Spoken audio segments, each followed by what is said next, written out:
everyone. Welcome back to another episode of Strip by Sia, your podcast for strippers, sex workers, and all the fancy naked people in between.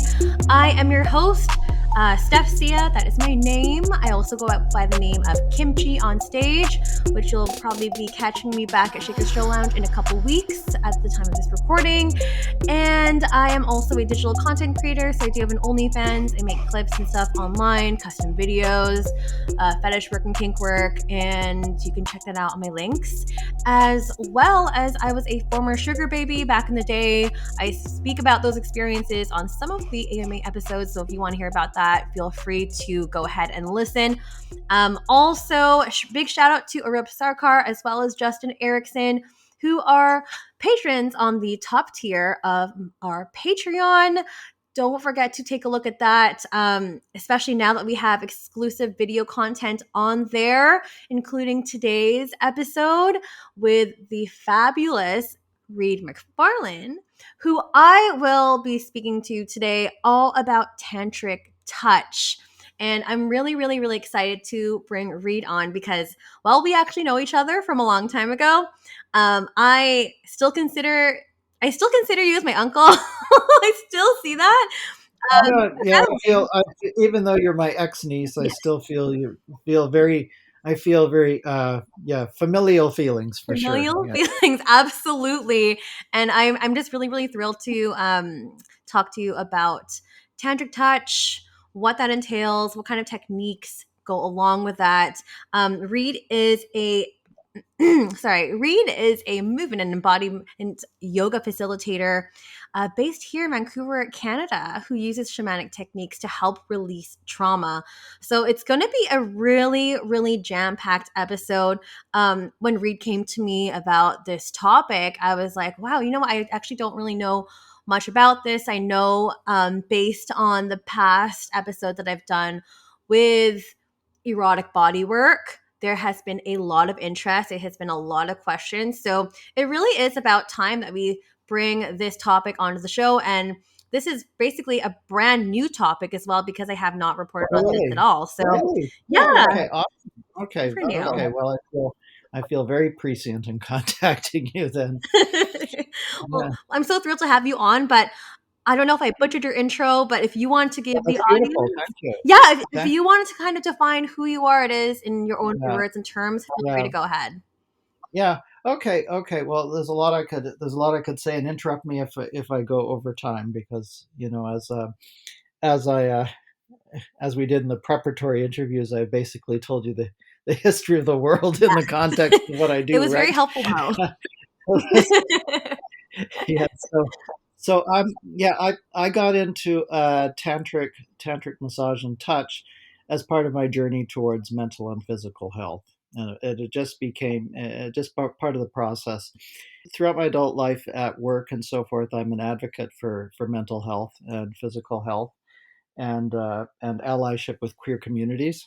All that's really important to me and very dear to my heart, of course, because I'm a male, and I understand the male perspective. I'm very focused on male health, particularly queer men and people who identify as men or people have male energy, so to speak. Right. I use the term male quite loosely. Yeah, myself, I don't know. We're all on the spectrum in terms of gender and sexuality. Yes. I used to be sort of 100% queer and now gay, queer, or whatever, and now I'm moving more towards pansexuality. So I've been started getting into yoga about 42 years ago to specifically address some physical needs when I was a teenager. I had terrible posture and neck issues, which continue to this day. And then the tantra, because I've had experienced bullying due to being gay kid growing up in the 70s and 80s, and then delayed sexual development, and it's quite likely I was raped as a toddler. So there's a lot of trauma around sexuality, and so that led me in there. And then I also found while exploring trauma that a lot of gay men have body dysmorphia. Yes. And so this is why I started. I would say, yeah, why I started the naked yoga. Yes. You also Because do naked yoga. because Yes. because when doing naked yoga, you become very aware of your body and space, and Hmm. it becomes desexualized surprisingly fast. Like some guys, they come to their first yoga class, and maybe the first 5 minutes they might have a hard on, right? And they feel Hmm. awkward and all that. But then after 5 minutes, you start doing the practice, and people just let you do your thing. They don't, and then we're off and running, and you just have this beautiful sense of being within yourself. Yeah. And I can't stress this enough. Like people think it's just a minor, like a minor kink, just remove the clothing. No, no, but it's actually a profound shift. Actually, when you remove the clothing, it really, it really is. Right. I'm not sure if you've had certain similar experiences, Steph, or talked with other people, but Mm. Not in the yoga no, but I context, mean but nudity, within. naturism, or nudity in general. Yeah, no, definitely. Like it is definitely an experience. It's a process. I mean, I'm a stripper, Yeah, yeah. so it That's yeah, that's a like sort of it a different approach, because that's more of very a different. that's more of a sexual, display. Although although Hmm. my perspective is a bit different. Like it's not asexual. It just includes the sexual as a part of general embodiment, right? Yeah. Yeah. Right, right. And you do so many things. So many things. We're going to try to address a little bit cuz it all goes into The your yeah, work. yeah, the pieces that I bring into my work, yeah, I'll talk about those, the other things that I do.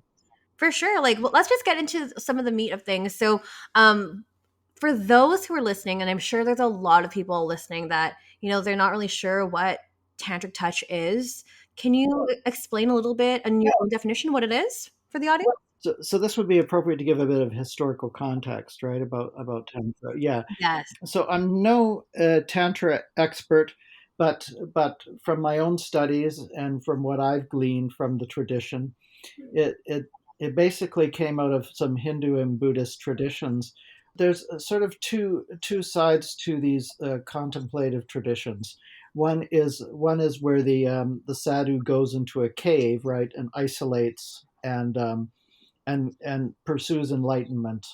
The world of tantra, though, is different. That there you pursue enlightenment through the ways of the world. So, and that's where the sex comes in. Sex is a worldly thing, but you could also use anything to help access. Like, for example, it could be an element of your so-called karma, right? So like if you're an addict, you could use your addiction to your drugs as a way to take the tantric path. You work with what you have in Hmm. the physical world, your own limitations. And so this is where the Hmm. sex comes in, because sex is probably our most intense physical expression. Hmm. This is the perfect tool in which to you sort of increase the sexual awareness, and then you use that to tap into spiritual awareness and just general expansions of consciousness. Now this is hard to Wow. explain without actually doing it, because it is very experiential. But to give you a sense, how I put it this way is that everything we feel is basically is basically our consciousness, and to a certain extent we are responsible for creating that consciousness minute by minute. So when you're doing tantric work, you're physically present, you're emotionally present, you're spiritually present, and you try and increase that consciousness, that awareness. So now some of the work may, like, it typically does include um, relaxing the body. And then you relax the body, Okay. then that awakens the sensuality. You start enjoying it. There might be some sexual response, there may not. Okay. So it's a little bit of a process. Yeah, sometimes people will go straight into the spiritual aspirations. The sexual energy naturally moves in that direction. Hmm. Um, I used a couple terms from Kundalini yoga.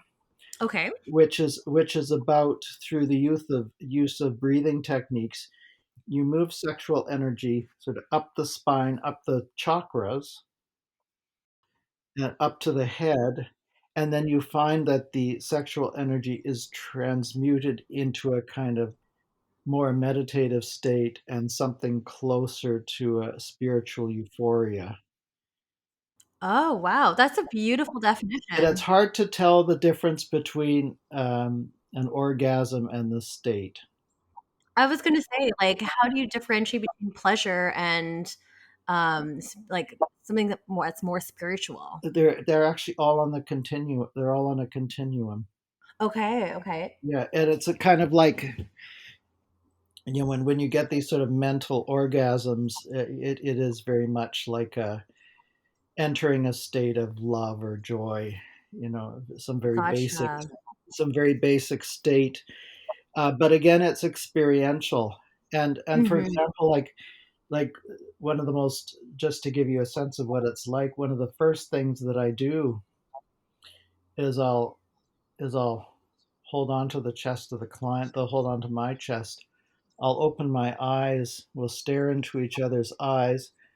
We'll open our mouths, so a completely open posture like this.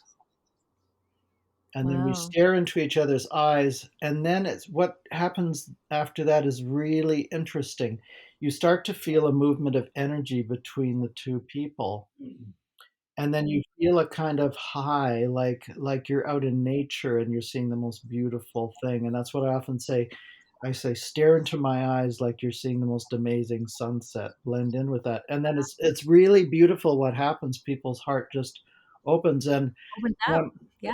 and during my last workshop, it was amazing. There were like 12 guys in the room, and it was happening spontaneously.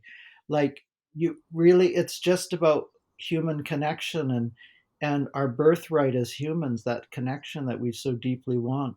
And it's there in an instant if we use the right attitude, the right posture. So I had men in that group. Some were laughing, some were angry, some were crying, and they don't even know why. Yeah. It's It's just just natural yeah, coming out. it's just this intense longing. The sort of the gay men obsession with sex. It's not really about sex. It's about the desire to be a part of this brotherhood, and this is really where the orgiastic longings and the hypersexuality comes from. It's because we are so distant from our kind of tribal past, where we're so Mm, connected, right? So deeply connected with the people that we lived with. right, We don't have rites of right. passage with our brothers like we did before we were so-called civilized, right?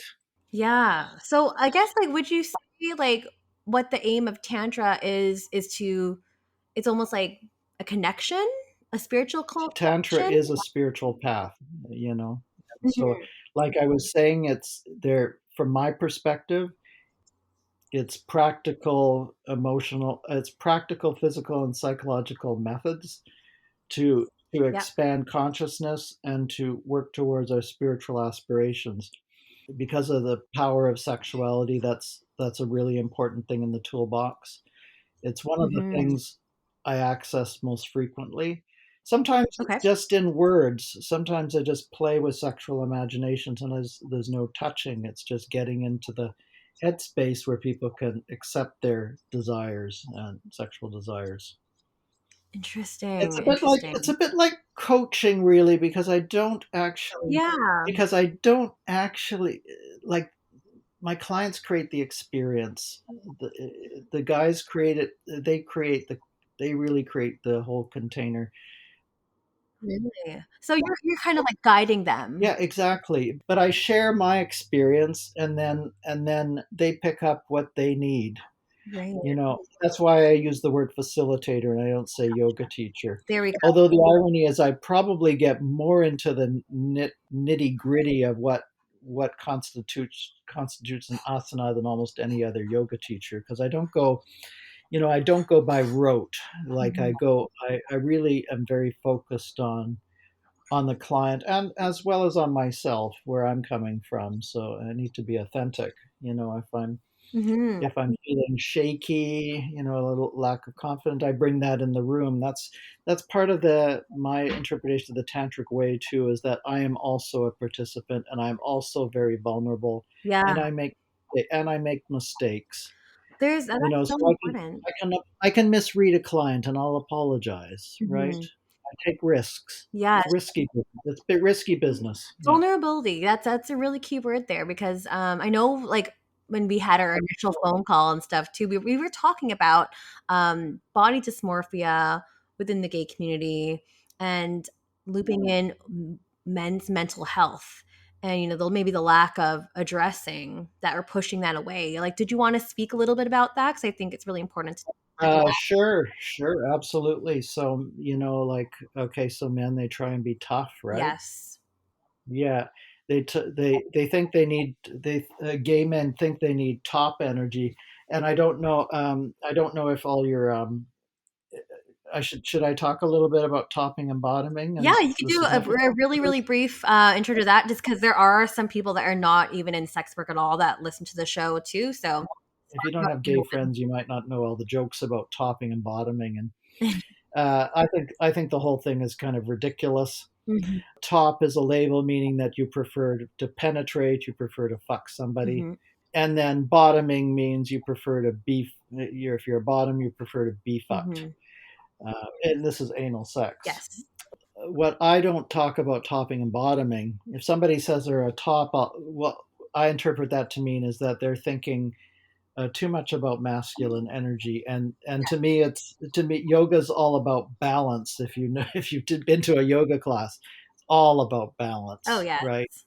And I bring that, and obviously I bring that to tantra. So if a guy has all these topping sexual fantasies, or or dominant, or if he says he likes to sexually dominate, then Mhm, there's a couple things to tease apart there. Say, and it's more like, I'm not psychoanalyzing these guys. What I'm saying is, this is what I hear, and I just want to give them some things to examine in terms of mhm, their, like, do they have a wide sexual perspective? Are they are they in their body sexually as deeply as they need to be? mhm.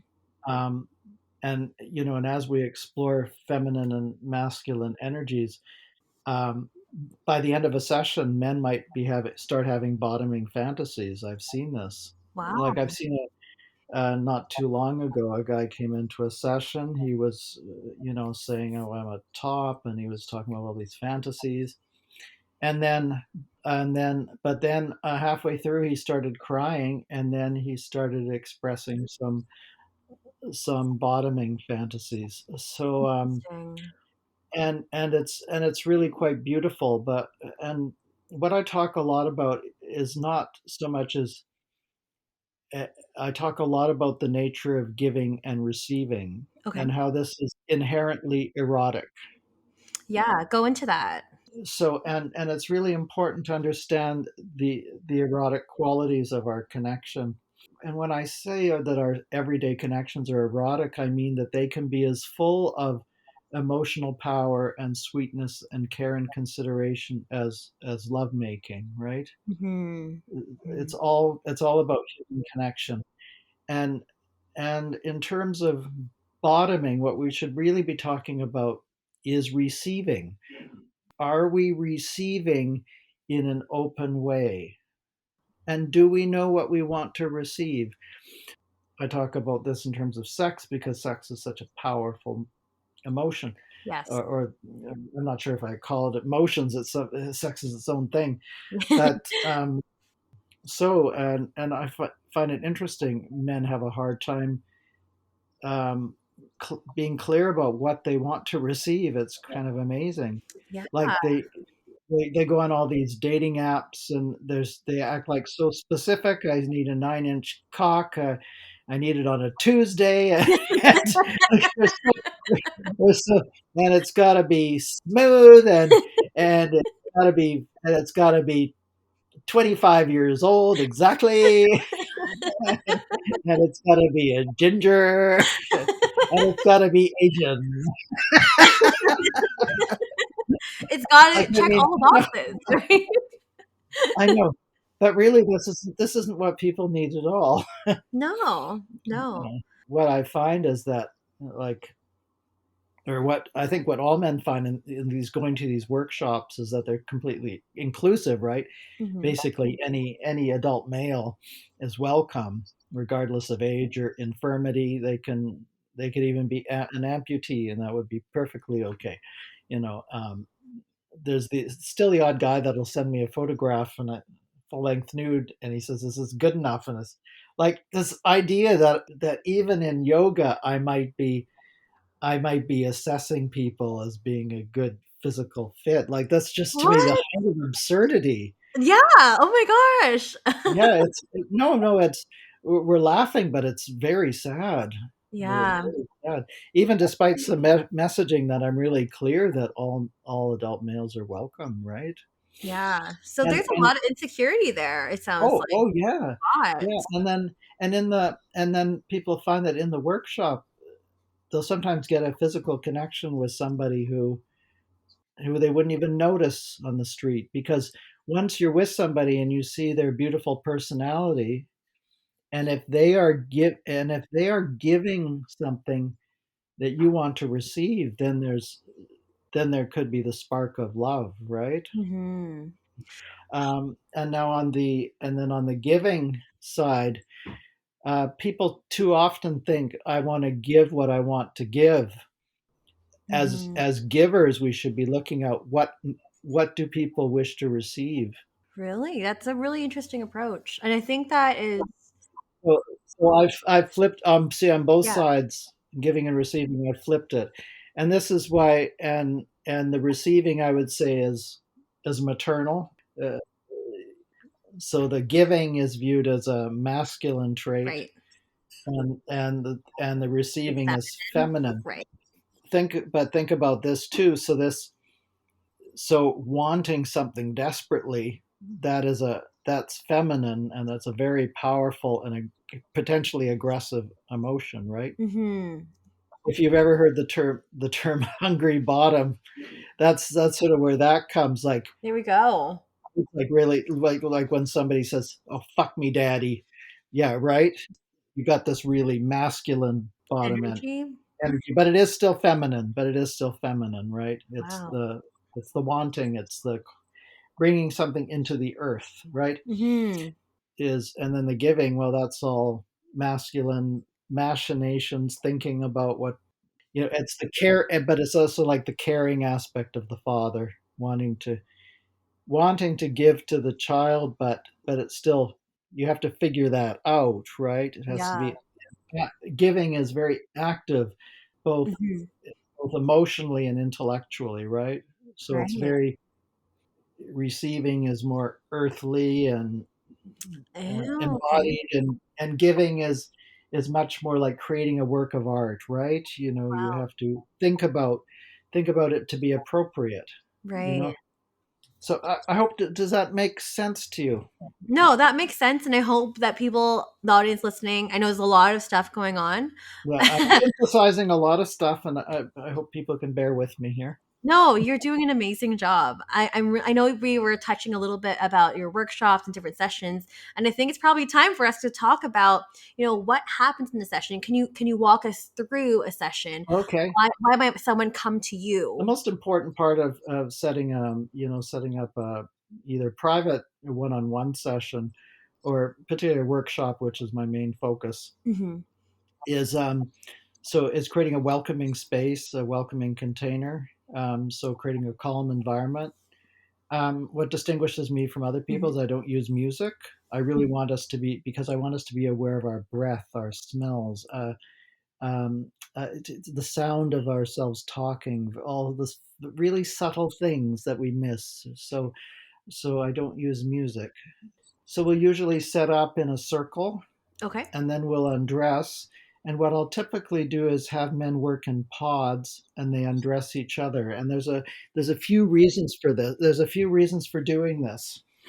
I might do different approaches to undressing, but I create a ritual where we ask people, what do you want to get rid of, and then they announce that, and then you have the symbolic sloughing off of something that you want to get rid of.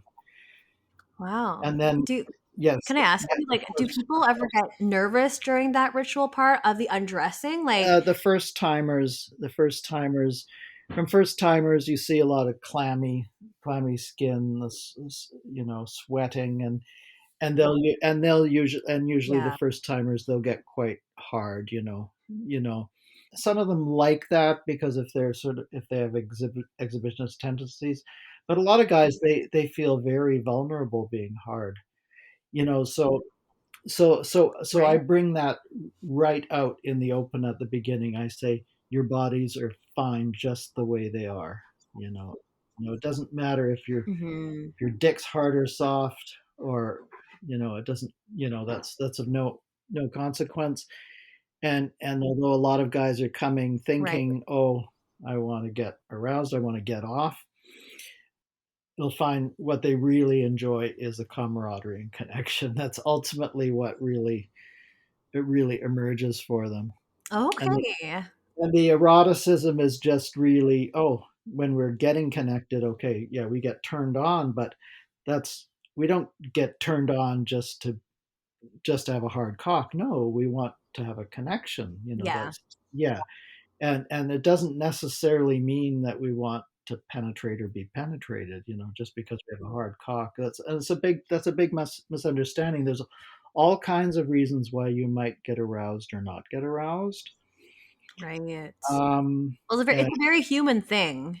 It's yeah, yeah, very it's human. partly physiological, and Hmm. sometimes people are, and I've witnessed with myself and with many other men that is that the orgasms can happen with or without ejaculation, right? Totally. Yeah, you can Totally. totally get into that space.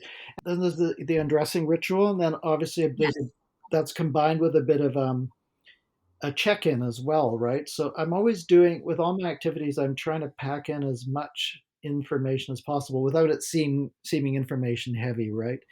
Hmm. Obviously, this undressing ritual, there's a lot going on, but the guys don't need to know that. They can just feel it's very sensual, right? Hmm. you know but for me, I could easily tease it apart, and analyze all the components. How long is a session typically, or how long is a workshop, or does it vary from? Yeah, so generally, for a workshop, I've been leaning towards like a 3-hour thing. i used i Wow. used to Journey. do say an hour and a half of straight yoga, but with the combination of yoga and massage, and different types of touch, and different movement activities. Yeah, I like the 3 hours. I like to really get in there, and Yeah. and I'm Yeah, going you don't want to be and rushed. I'm developing a retreats next. So go with a 2.5 hour day retreat as well. Nice. That's exciting. Yeah. Well, sorry, I didn't mean to interrupt. Feel free to continue. So Oh after yeah. after the ritual of undressing, then there's a check-in, Yeah, and then yeah, and this is and what is also happening, while people are being undressed, is that they are reading each other's bodies, and they're being Mhm. very soft and delicate, and they're providing a lot of tender loving care. So there's all kinds of things happening. Yeah, and then Mhm. the person being undressed is being invited to close their eyes. So again, they're being entering a more Different space. entering the present and entering their bodies, and then from there, I'll move into activities, but for the first half an hour, the activities will involve a lot of consensual games. Hmm. So, and what I'm talking about there is that I constantly need to talk about consent and have the men practice consent, asking each other. Hmm. And there's a couple of really important reasons why I spend so much time on consent. One is because people have a hard time articulating what they like and what makes them feel uncomfortable, and this evolves during the session. So and consent can be given or taken away at any time, right? Yes, very important. So none of this implied consent nonsense. Right. Obviously, like I've got a long disclaimer at the, when people register, and I try to, ensure that everybody there is comfortable with non-penetrative touch on any part of the body, because that just makes a Mhm. nice ground rule. So then, Yeah. but then above or below that, if a guy's not, say, for example, say if he's got a sore elbow and he doesn't want his elbow being touched, then that's his responsibility to say, Mhm. "Don't touch my elbow." Yeah, like that would Yeah, be a boundary that he'd have to establish. spank me, don't spank me, Right. right? And then also the other men practice saying no, no, thank you, or not right now, ask me later, right? Uh, Mhm. so we practice refusing. Mm. Sometimes we'll practice refusing even reasonable requests, because nothing is, because when it comes to emotions, nothing is shameful, right? Yeah, exactly. Yeah. So don't touch my shoulder. Yeah. Yeah. Mhm. And Small that's perfectly reasonable, and the person asking doesn't have the right to say why, Yeah. none of that coercion. But they could Good. ask, Good. but they could ask again later, you know. Yeah, because things can change, right? So, Then we move into a lot of different movement activities, and this could this could look like many different things. yeah, I think Uh, it just depends on the group or just depends on the or meeting. sometimes I might decide to bring a particular focus, and then, for example, like, oh, today I want to do, usually with men, what I do is I'll spend a lot of time on balance, because with men's health, and as men age, they need to take care of protecting themselves from falling in a healthy way. Like this is very practical stuff, but but when you're but it feeds in, but it still feeds into tantra, because if you're stable and standing and you have all these good positions and you feel the strength in your body, which is fantastic as you become aware of your connection to the earth. So it all feeds back, and when we are helping each other in these postures, there's an acknowledgement of the whole body. So there can be erotic energy Mhm. brought into any of these positions, and we continue to acknowledge the whole body, you know, Mhm. you know. So with like delicate touch, and we acknowledge the genitals without fetishizing them, right? Right, yeah, can you elaborate on that? Yeah, without an excess focus. So, for example, like, say somebody's, let's see, what's an example of a, okay. So say somebody's lying down on their back, they're getting a massage, and then they get hard or something like that.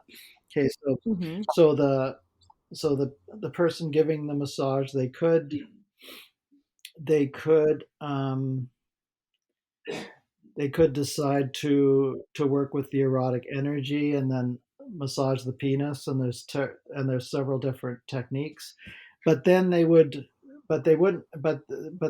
be massaging somebody to climax or anything like that. No, they Right. what you do is there's a bit of arousal, and then what you do is actually you symbolically move the energy away from the genitals into the rest of the body, and you sort of fan out, right? Mm. And then you may or may not come, and then you may no, I mean, you may not sort of come back. You might not come back to the genitals. It just depends where the person goes. And then usually after you do the fan out, then usually the erection subsides and the person gets more the body tingles, right? Oh, yeah, yeah, okay. Yeah, Yeah, sensation, and there that's tends to be a lot of blockages in the body. So what I tend to do is I will so you move energy out of the anus and the prostate and the genitals, and then you sort of move energy into the hara, which is sort of like the seat of consciousness in Zen Buddhism, sort of between the pubic bone and the belly button, right? Yeah, so you move that energy into there, and then from there, it's sort of that becomes like your energy well throughout the practice, and it's very easy to sort of Mm. contain energy there, and you won't get exhausted, right? Yeah, I have to Mhm. focus there a lot because I can give way too much to people. Like, wait, yeah, Yeah. it's a constant battle to do. You showing me on Yeah, video like what's happening, what part of the body is really really helpful too. For those who aren't watching, be sure to check out on Patreon. But I have a sure. quick question as well, and I'm sure people will also have questions too. So within tantric touch, you are massaging or maybe you're touching but not to climax, or are there instances where you are touching to Um, climax? People will do that. You know, I don't. That's a professional boundary. I don't like to do, and also I don't. Mhm. It's also more about. It's also partly about the messaging. You know, like if there's no Mhm. difference between what I do and a rub and tug, then it sort of misses the point. You know, Mm. so Yeah, I was yeah, wondering so about if that too. yeah, Like, and how would so I the don't, touch so different? I won't do that. Like, there's no shame if the client, you know, if during a workshop, if some guys get a connection and then they want to mess around or they want to mutually masturbate, you know, that's okay. Mhm. But what I do try and do is create a framework that we don't lose touch of our intention, right?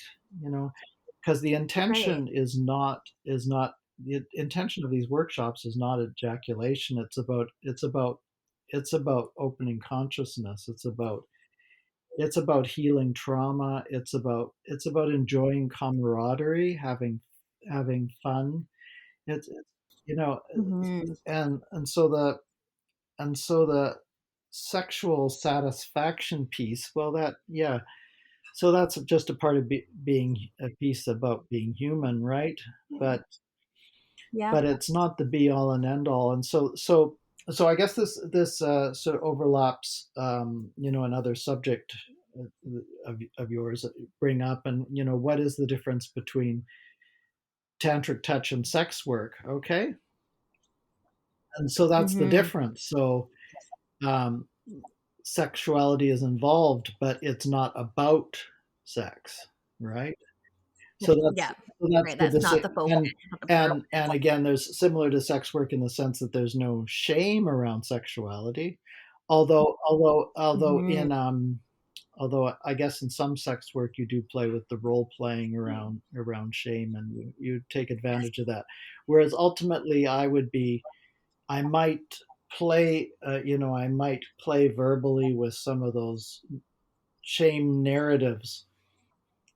Right. Like what Mhm. am I supposed to do if somebody wants to be called a slut, right? Um, this is a bit problematic, but it also can be, but if handled skillfully, it can be a bit of fun too.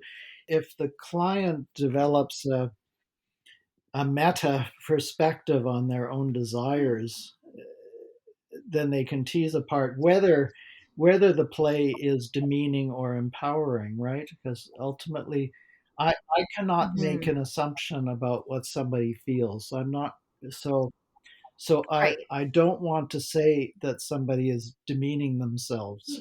I don't want to make that assumption. I have so many questions and observations stemming from this conversation, and I promise we won't go on too many tangents. But I'm just so curious. So, a couple things.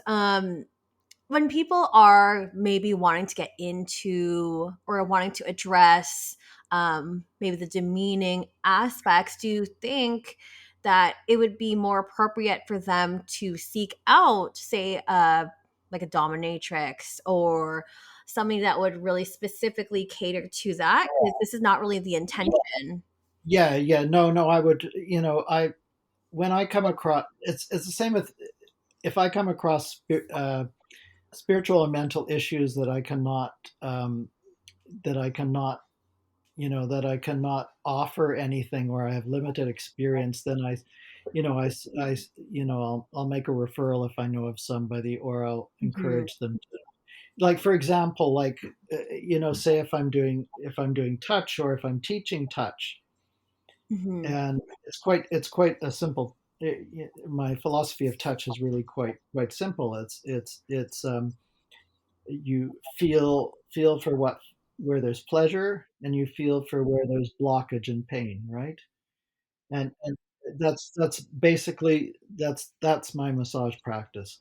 Gotcha. And I learned so much about people's bodies just by doing that. So what I say, if I can't offer something, if I can't give them what they need, then I'll make some suggestions, like, you could refer to a proper sex worker, like a dominatrix or something like that. Yeah, depending. Or sometimes feel something. Oh yeah, my point is, sometimes there's things that I don't understand coming up in a massage, and I say, okay, to me, I might say, this is not muscular tension to me. Please see a doctor. I don't understand this. Like, for example, like, I'll typically, almost every guy, I'll touch a spot just below the pubic bone, between the cock and the pubic bone. It's a very powerful energy center. Okay.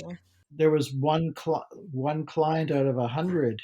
He said that feels painful, and I said, "Oh, that doesn't make any sense to me."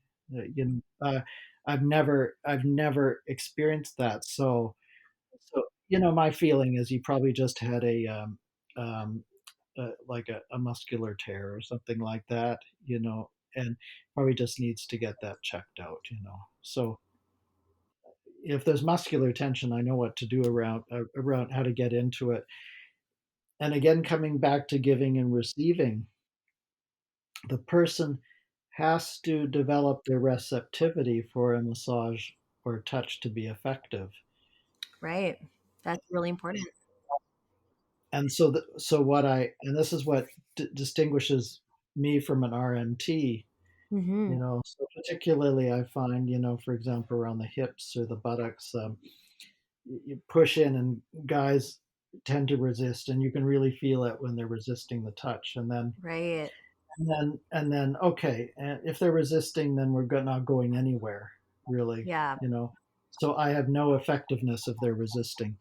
So what I do is, then I have to work with them psychologically. There's nothing. I just say, breathe into the spot. Their breath doesn't physically go down there, but somehow Hmm. bringing the intention down into the spot of tension. Hmm. And then I get them to use their full imagination to feel themselves completely. Okay. And then they open up, and I'll get them to say things like, I will get them to say, "Reid, let me in." I will get them to vocalize it. "Reid, let me in." I want them to actually ask for it. Are you going to Yeah. are you going to be vulnerable with me? Because Right. if you don't trust me, then we need to do something about it. I'm not Mm-hmm. perfect. I'm going to make mistakes, but at least go part way on the journey. Are you curious? Right? Well, this has been Are you fascinating. willing to, are This, you willing to take that risk, because they are getting vulnerable? There are risks for re-traumatization. The work's powerful. The work's yeah. powerful. I want to steer us back a little bit too. I did love Of this course, tangent. It was so I so appreciate it. fascinating, and there are so many parallels within this type of work, aspects of sex work, and touch in Cool. general, with a lot of different body work and people that I've interviewed What before. what parallels do you see between what I was describing and some of Yeah. the other? Well, like, just I was just when we were talking about earlier with going into, like, things that you don't offer. I was speaking with another provider, and she was a professional cuddler. It's the Oh yeah. uh, Oh yeah. which Oh is yeah. all about touch. And if anyone's curious, that's the episode with Felicity Azara. That's just a few episodes ago, with professional cuddling, and Hmm. she has had some experiences where she's also a dominatrix too, but she's had experiences where they're asking for certain things, that is probably better suited for a different aspect of sex work. So it's really cool, and interesting to hear how you handle it, and I think how you handle it is super professional and really, really, really cool to see what your process Uh, is. yeah, well, I'm not thinking about professionalism so as much as I'm thinking of caring. I'm Yes, it is, and totally, and that's another parallel too, because I feel with sex work, a lot of it is caring, a lot of it is healing too. And I want to kind of go back into your session and how you're describing your sessions. And you mentioned something earlier, and we also mentioned in the beginning of the show too, but talking about releasing trauma, releasing pain, and Mhm. specific pain points that are on the body. So, did you want to go into that avenue? Sure, sure. I've have sort of touched on what happens when trauma is released, but I didn't sort of go into the specific mechanisms. So again, when I said I was working with a client who said he was like this, aggressive top, and then he started crying. Okay, so the mechanism around that was was doing this. We were touching each other's chests and staring in the eyes, and I just kept on inviting him into me Mm. repeatedly, and then I just noticed that these walls were just starting to fall away. And then it literally feels like, and then finally when he releases, it really feels like a rush of water over me. Wow. Really, it's quite palpable. The relief. And then the tears come, or sometimes laughter, which is really great. Suddenly, Mm. sometimes we're doing some massage work and we all start laughing.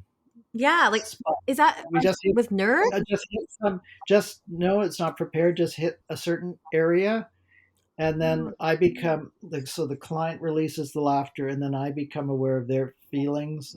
It becomes, and then we all, and then everybody in the room could start laughing. It could be quick, Contagious.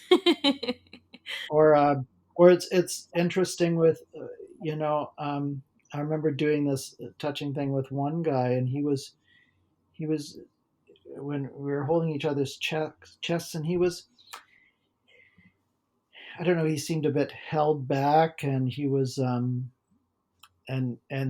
expressing so much anger. It Oh. was like, it was so forceful. He didn't realize it was angry, and then I came up and said, it's okay. Mhm. And then I just touched him. I intervened like he was working with another guy, and I thought, okay, he's really escalating, and he doesn't seem to be getting it. Mhm. And then I just touched, and then I said, it's okay, brother. And then he just started crying. Wow. He just flipped like that, Powerful. because he was having fun with the activity, but he was just approaching it really energetically, and he was more this masculine imposition rather than just letting it happen to him, right? Letting it into his body. So that's what I'm there. So I have to constantly work the room, right? Yeah. To see if people are getting it, because it's very, very subtle, and just seeing a yoga posture like downward dog is not enough to experience it and to really see where you can take it. Mhm.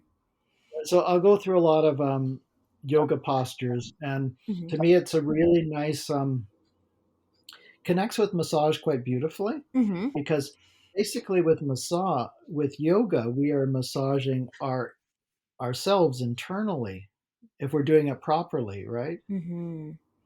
Whereas uh, whereas massage traditionally, that's something that you do on another person passively. So it's an active relaxation, passive, and so you notice here that I keep on coming up with these dualities, right? Yeah. Masculine, feminine, giving, receiving, Great. active, passive. Uh, it's important that we need to be able to relax in an active way, as well as in a passive way. So that's where the breathing techniques come in, because even with either massage or yoga, just breathe easily, keep energy flowing. If the Right. energy's not flowing, we'll die. The problem with with thinking about tantra in terms of being the same as sex, and the problems this creates, it's because sex, you have the motion of, with sex we're trying to collect an experience, right? Right. When we want a sexual experience, collect it and put it in our memory bag, right? Mhm. Yeah. But with tantra, no, but with tantra, like, we might be looking for sexual energy, but we want to move it. So as soon as I've got it, I might need to, as soon as I have it, say in my anus, and saying sexual energy, oh, I've got the feeling of want to be fucked. Okay. And then, but no, you move that energy somewhere else, and then it becomes something else. Or when you're done with it, you give it away. Wow. I get energy from somebody else. So with Tantra, we keep on moving and expanding consciousness. It's So so it's collective. yes, yeah. Well, it's a collective. Oh, yeah. So it's a collective experience. Obviously, if you're doing Tantra alone, that would be different. Right. But you'd still move the energy with nature, right? You Mhm. know, you're not definitely not alone. And in terms of the tradition, this comes from the self as we know it does not exist, right? Right. You know, this I operate with the assumption that the universe is a totality and that the self is just an artificial division, right? Mhm.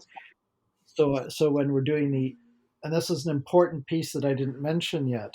I talk a Okay. lot about mirrors in my work. Okay.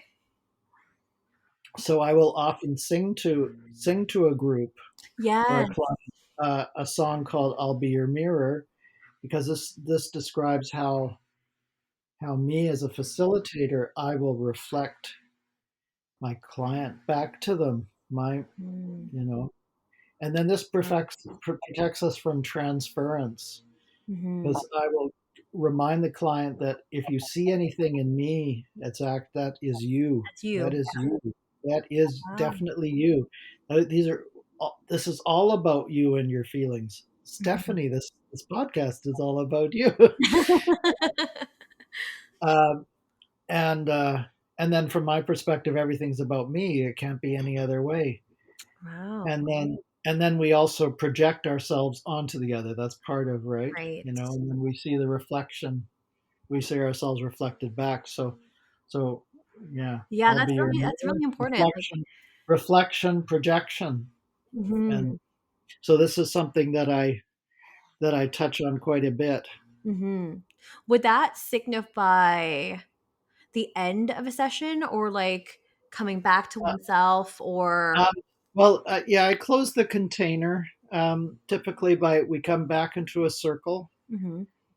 Before that, I'll do it usually in a group setting. I will do a modified version of Shavasana. For Mhm. those who are not aware, Shavasana is corpse pose. It's everybody's favorite yoga asana, Yes. where you pretend that you're dead. Or fall asleep. Um, yeah. Well, it's a good reminder that we all die. Of course, it's important that we are aware of that we're always aware that we are in the world for a short period of time, Mhm. and we do our best to have a loving experience. Mhm. But what was I going to say? So we'll do a modified shavasana, which I'll combine with a cuddle pile, right? Oh, So it does. So that's when you talked about a cuddle party. Well, yeah. So I'm yeah. totally game with that, because that's because more important than the most important part of all the touch, in a group setting is the TLC, taking care of each other, right? Yes. And cuddling is all about caring. Then I also talk about, there's so many things that there's just no time to touch Go on. into everything, yeah. Yeah, like there's also a whole rhythmic aspect to a workshop like this. I'm a composer and musician, so for me, all energy, I talk about energy, right? This all be about moving energy, right? Mhm. Well, energy, moving is dance and is rhythm, Yes. and we need to always choose the right rhythm. Like, for example, do we and tempo? Do we want Do we want things fast? Do we want things slow? There's so many decisions to make. Um, Mm. Hard, soft, pushy, resilient. There's so many qualities, and to me, using music is the most apropos metaphor, because music is how we describe our consciousness in time as it's happening, right? There's a, Mm-hmm. there's a rhythm to life. There's a the dance-like quality to the and breathing. It's also rhythmic. Our heart rate is also rhythmic. Right. The and rhythm also shows us the dualistic nature of life. Because if you have a beat like this, for example, so you have the beat, and then between the beat, what is that? There's nothing. So this Mm-hmm. is existence void, existence void. It's constantly Rhythm is constantly reminding us when something exists and when it doesn't. Mm. So, Wow. There's so it's so very much that is so encompassed within a Yes, session. you can see that I have a. So, although I might not talk about the theoretical underpinnings of my work, it really is important to see that it's a synthesis of art and spirituality and experience. I wouldn't say science. I would not be presumed to say that yoga or tantra is a science of mind. I think Mhm. that would be presumptuous, Okay. because I do not use scientific methods, right? Right. I'm intuitive.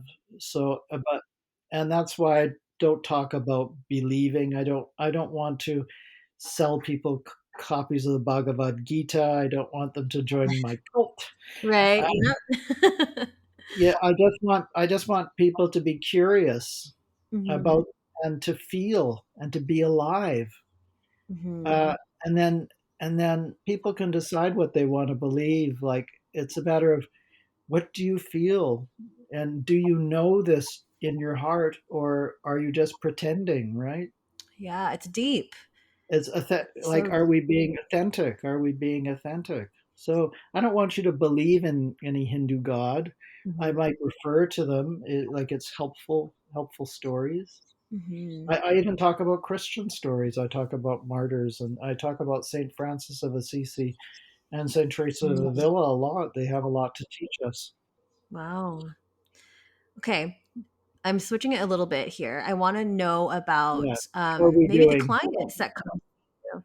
Yeah, yeah. No, this has been fascinating. Like this is a world that I just have really not a lot of experience or exposure to. So I'm like, this is really, really awesome. But in And it terms of like intersects with your world, doesn't it? It does it does. intersects with your world. Yeah, yeah. Yes. What about like your clients? Like what's your demographic? Do you have people that keep coming to you after going to one session? Is there a hmm particular age or is it just anyone is invited? It's super inclusive or Well, like I was saying, it's open to all people who identify as men. I'm expanding to include all genders, but I want to be very careful when I start inviting women, just because women have more safety issues around work like this, yes. and I really need to examine this carefully. Mhm. Yeah, Yeah, for I need to feed people to feel safe. You know, I yeah.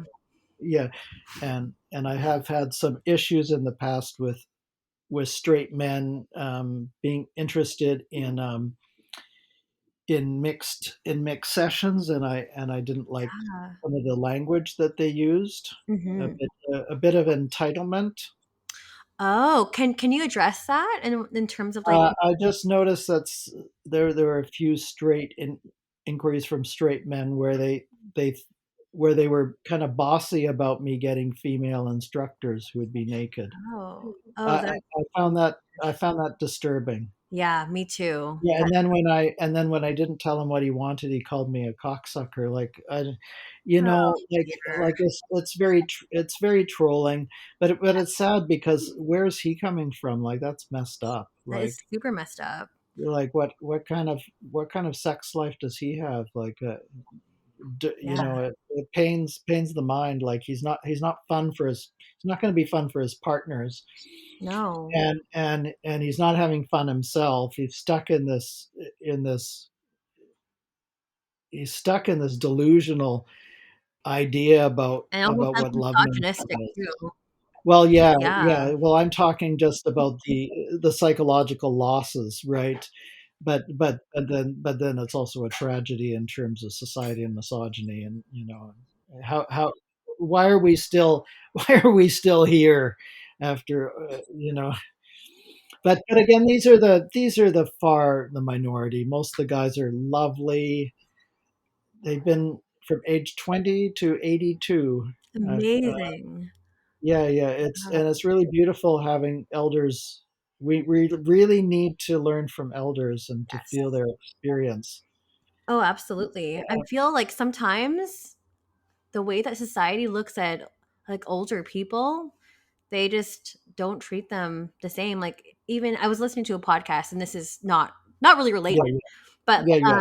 they were talking about seniors, and we don't view them as being capable of having sex or seeing them as I sexual know. beings at all, Yeah, I which is know. really wrong. I know. Yeah. Yeah, I know. And like I was saying before, like the once you're over 60, you're not going to get powerful erections like you did, or they'll be infrequent. But really, that has nothing to do with your sex drive. Really, Hmm. no.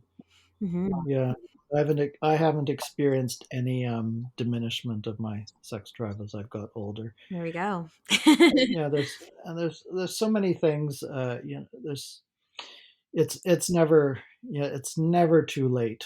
It's never too late. I've seen profound things in just over an afternoon with an 80 something coming to terms with grief, or coming to terms with aging.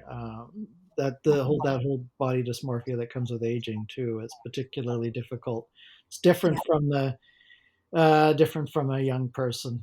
I personally find 20 somethings the most difficult clients. Oh, can you go into that in terms Um, of Young people tend to be uh, entitled? well, I wasn't actually experiencing that. That like there is that thing with millennials, with some millennials, Yes. but that's not the issue I'm talking about. I am talking about intense body dysmorphia with the young, typically, Oh, but not acknowledged. Not acknowledged. wow. I noticed patterns which are kind of weird, like lots of shaving of the body, Mm. kind of to me, I look at the symbolism, and it's a kind of infantilism. Yeah. But it's also not good from a but it's also not good from a sensual point of view, because when you shave off your hair, you're left you're it's harder to stimulate the follicles. So it's actually harder to massage people if they shave off their hair. Interesting. And I Yeah, mean, this is not really related, but a little bit related too, because I've always wanted to speak with someone from like the hairy community in terms of like a hairy fetish, because that's a yeah. whole They tend to be a lot more sexually healthy. Like yes, I found, for me, the bears and the BDSMs, they're the sex. Ironically, they're the healthiest. most sexual, yeah, sexually healthy. Yeah, yeah. Fascinating. You accept you're especially with the bears, like they accept the hairiness of the body for what it is, and so they're more in touch with the sensual pleasure of hair. Mm, Whereas the people who like to shave a lot, it's kind of a kink, yeah. and I'm not gonna shame it, but there is a loss of sensation, and I just want to Mm, put it out there, especially if people are trying to maximize sexual pleasure. mhm, Uh, as I see it, if you're working with a kink, then you're working at the intellectual pleasure, which is fantastic. I mhm. think that's more important actually than the physical part. But Very but at the same time, we don't want to compromise our bodies, right? You right. know, so you can talk about psychological red flags for for a number of kinks, and I wouldn't want to shame any of them. Mm-hmm. But where we have to just like the same as BDSM, you use the safe words. If you're doing bondage, you do it in a way that's safe, right, and doesn't Of course. constrict the body. So, or if you're working with auto asphyxiation and stuff like that, yeah. So keep all these things in mind. That is your body getting the expression that it needs? Yeah. Don't sacrifice your body on the altar of our personas, right? Mhm. Yeah, Right. we are not our personas, and this is where I for me, I'm coming from a totally different angle Mm-hmm. than the sex community again, because okay, so I would say normally a sex worker will be scratching an itch, right? Mm-hmm. Right. Whereas somebody will bring their kink to me and I say, "Oh, that's interesting. That's beautiful. Now, what else do you have? Right. I want to see the whole person, right?" Yeah. So, So that's just so, a small so part. so rather than drilling down into the kink, I'll sort of just sort of open up from the kink and move out to trying to get the complete human being. Right. The whole picture. Yeah. Well, before we move into Q&A, was there any closing notes? I know there's a lot today, and I'm sure we didn't cover everything, but like I think some Yeah, good like maybe. entry Yeah, points. maybe what I could do is I didn't talk about sort of my take on the Maslowian Oh yes, pyramid. the hierarchy of needs. Uh, Yeah, let's quickly so if go into we have a that. couple minutes just to talk about my sense of how my work fits within our human needs, right? Yeah. So, so in terms of a Maslowian pyramid, so like as I've told you before, I don't like hierarchy or anything like that, but this is helpful. This helps me to frame my stuff, and it's obviously a work in progress. So at the top, I'd say this is where we are unified with the universe, and as I explained to you before, like say on the if you observe the physical properties of the universe, it's like energy and matter, and but from an emotional perspective, when we are in touch with the universe, no, we are experiencing love and joy. So Right. that's and that is at the top of our needs. That's we need to be in a state of love and joy continuously.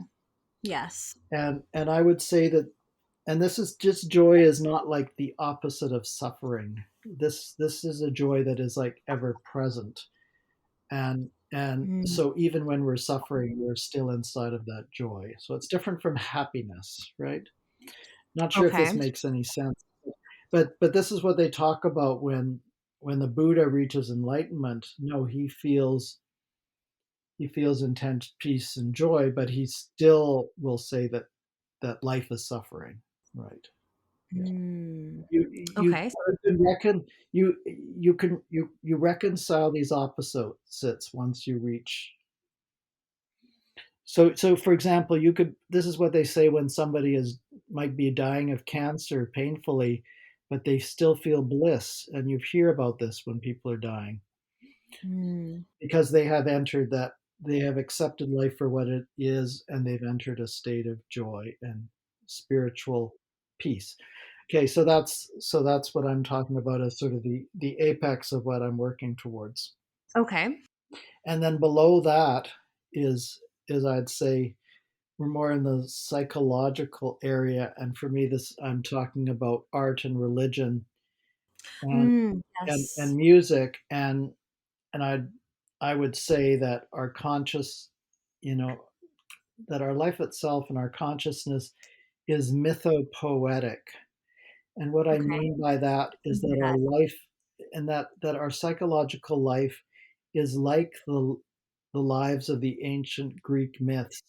We live through we live through these myths and these narratives and stories. The myth of Sisyphus describes us all, for example, pushing that rock up the hill. Yeah, Okay. and the same as I was saying, that music describes our consciousness. In that Hmm. same sense, that is part of this artistic frame, which is kind of like the same as our consciousness. We Consciousness is our moment to moment creation. It is like our own work of art. Okay. Okay. Okay, Interesting. if that makes sense. And then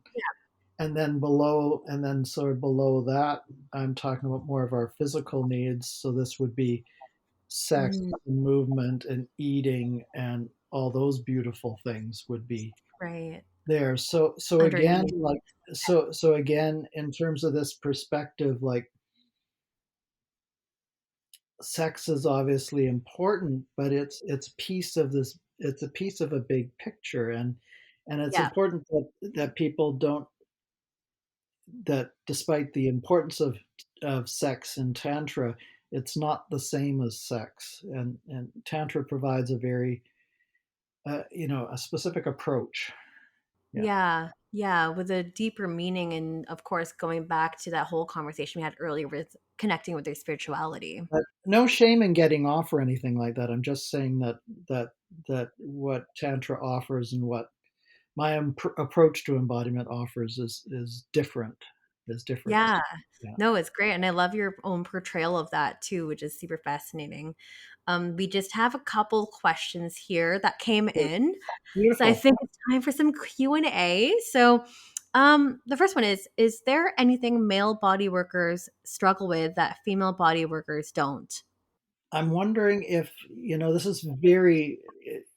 is difficult for me to talk about, and maybe you could riff off of me, Steph. Like I would generally say that men do not fear sexual violence as much as women, or that's a general statement I would make, and both in terms of they're less at risk for sexual violence. Um, male body workers might not have to deal with that, Yeah, but I do from time to time, and obviously I'm sensitive because I was raped myself. It's an area of sensitivity for me, especially if people do get triggered in sessions, and they feel like um, they've been attacked in some way or touched inappropriately. This does happen. It's sort of inevitable, right. right? Totally. As much as I try to work with this consent model, there are risks. I've had to have long conversations sometimes with men who are upset. You know, Mm, it's inevitable. I do my best, and a couple of times, I do my best to, before taking on new clients, I'll usually have a conversation to make sure same they sort of page. get it. Yeah, yeah, that's really important. They're not being, because if they've got a rapey vibe, I'll just gently say, I don't think this is for Yeah, you. not gonna work. Not gonna be a No, good. but again, you can't sort of clear out all the sociopaths, Well, right? that's the thing. Like, I mean, I can only speak in general sweeping statements on based on what I know from my friends' accounts. I don't do any body work at all. I don't offer that as part of any of my services. But yeah, as you mentioned, the potential risk of violence is a huge thing. The amount of screening that we have to do is a huge thing as well, which I feel like, and I'm just making general assumptions here and correct me if I'm wrong, Yeah, but yeah, yeah, just because I don't have experience. But yeah, women, we have to jump through further hoops to protect ourselves in this line of work, yeah, which is, yeah, yeah, I feel like it's just the yeah. way of life. Yeah, and I think a female body worker, if they want to work like me and work in terms of the de-shaming of the body, women body workers have their work cut out for them, because the amount of shame about nudity with women is it's just so much Oh, stronger yeah. with girls. I've been shamed. I've had women shame me for my work, like saying it's disgusting. Oh, So so I've had to deal with a lot of. I don't usually have to deal with too many men who find the human body disgusting, but a lot of women. Like, how tragic is that? wow. Where women feel that men are disgusting. A lot of women find, even if they're straight identifying, they say that they find penises disgusting. Like, what? Like, I don't get that. To me, like, I worship the penis. Mhm. Like, and also female genitalia. I worship it. Like, I identify with why why the images of the yoni and the lingam are important. This is part of meiosis. This is part of how we reproduce. So Mhm. it's not just sexuality itself, which I view as sacred, but there's the reproductive aspect too, which is really significant. And you shouldn't shame any of that No. stuff. Like, it's precious. Yeah. It's precious, and that is trauma in itself. Yeah. That is trauma. 100%. And I've been and I still have some anger. Like, a woman shamed me for leading yoga classes, and that was like 15 years ago, and I still angrily remember that Yeah, I'm conversation. sorry that you went through that. That's awful. But people involved with this type of work have to deal with it all the Yeah. time. But Anything to do with but naked bodies or just bodies in general sometimes. Anything people just tend to sexualize and fetishize, and then we just become targets. There's targets on our yeah, back all the yeah. Well, I think I think the fact that that that um, that naked genitals are still considered obscene, time. Mhm. whereas images of violence are perfectly acceptable. Right? This is How perversion twisted is on a grand that? scale. Super It's totally opposite of what it should be. We should be just saying, if somebody's fucking, we should say, "Oh, how beautiful!" yeah. Like, Yeah. yeah, like, yeah, as long as they're loving each other, you know. It's very frustrating, but the next question's really Yeah, interesting. cool. This one came from a body worker, and she's asking what the difference between tantric touch and edging is. Okay, well, yeah, there's definitely an Yeah, overlap. there is. So you know, um, properly speaking, a tantric lovemaking would be all edging, and there's no ejaculation, no. So in the very traditional formats, people would just keep increasing the energy, and then building it, and then you put all the energy into your meditative practice. Mhm. Um, myself, I'd say, definitely I do that. Like I was saying, you move the sexual energy into the body and everything. So in that case, it's not edging, because you're not focusing on the cock and getting it closer and closer. No, you're actually, cock might get aroused, and then you move the energy out, Out. right? Mhm. And then you keep on building up the energy in the body to a um, higher and higher state of excitement and awareness. But but again, having an orgasm is beside the point. Mm. But I guess what's different for me and the other tantric, and maybe most other tantric practitioners, is that if somebody ejaculates, it's no problem, and I'm not going to shame it, which has actually become a problem in traditional tantra. You actually Oh, shame the orgasm, and then you're actually, you're sort of defeating yourself, because you need to work with nature, right? right. Um, but I think the point is that if you ejaculate, you actually just keep working with your sexual energy. Even you can keep working with the orgasm after you've ejaculated. That's sort of the main point. You can keep you you didn't stop being a sexual being.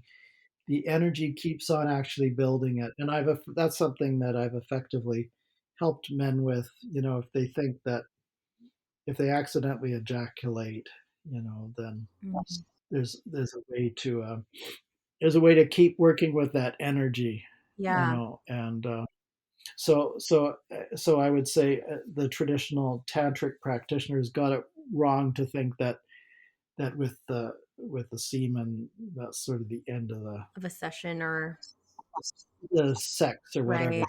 Uh, yeah, to me it's still moving Oh, on. okay. Great answer. And I know that that person will be listening to this episode. She's really excited for it. So shout out to Lexi. That one's for you. Yeah, yeah. So I think with her, if she's really curious about that, well, she could reach out to me, and I could. It would be fun to actually show her all the different techniques, or to move away from simply edging towards more the increasing of consciousness, and Definitely. sort of a holistic approach to sex. Awesome. Well, on that note, where can we find you? Oh, okay. So the best place to reach me, if you're interested right now, is Nude Yoga, one word, at Mhm. gmail.com. I also have a Nude Yoga Twitter page. That one has the full frontal nudity that I can't put on my Facebook page, which is also Nude Yoga. The Nude Yoga Facebook page is mostly I'm sharing lots of tidbits, and some pictures of hot guys, but also some useful tidbits about Kegel exercises and things for your health. And also tips about different yoga postures and stuff like that. Perfect. I'll be sure to plug in all those links in the show notes below if And you haven't. and for male listeners, I have a workshop coming up next Tuesday, February 15th, and then February 22nd. And for people that are interested, please email me, nudeyoga@gmail.com. Yes. And Spaces are limited due to COVID, of yes, course. of course. Do you have any workshops coming up in March? No, I'm hoping, but there probably will be. I'm also be doing some online yoga focused trainings where I'll be sharing my practice. But each session I'll be focusing on different areas of concern. Like, for example, balance is a big one with males. Hip openers, big with males. Chest openers, Awesome. shoulder work. Uh, I tend to focus on areas that are problematic with male bodies, but but Gotcha. but I sort of move on from there. Yeah. Awesome. Okay, great. Well, if you do have any more dates, because this episode actually will be out, I think near the end of February, but tune in, everyone, every single Sunday's new episodes, as you all may know, unless you're brand new here. But it's Strip by Sia on all podcast platforms, Strip by Sia on Twitter, on Instagram. My personal Sia Steph, if you want to get at me. Don't forget to like, rate, share, review, and subscribe on all podcast platforms. Maybe write me a nice little review if you enjoy the show. And subscribe, or maybe consider becoming a patron on Patreon. It's patreon.com/stripbysia. And that's it for this week. Reid, thank you so very much for your time today. It was so good to see you again, to connect. Yeah, it's lovely to see you, and thanks for having me on your show. It's fun. We actually touched on, I think, a lot of the stuff we. Yes, I think we did. Thank you so much, everyone. If you have feedback, please let us know. We'd love to hear from you. Thank you. Yeah, absolutely. Thanks. Bye-bye.